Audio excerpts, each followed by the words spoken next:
గర్భమున పుట్టిన పిల్లలను కరుణింపక తల్లి మరచునా తన గర్భమున పుట్టిన పిల్లలను కరుణింపక తల్లి మరచునా వారైన పిల్లలను మరుతురుగాని నేను నిన్ను ఎన్నడూ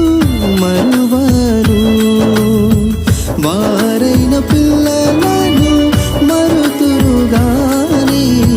నేను నిన్ను ఎన్నడూ మరువను నేను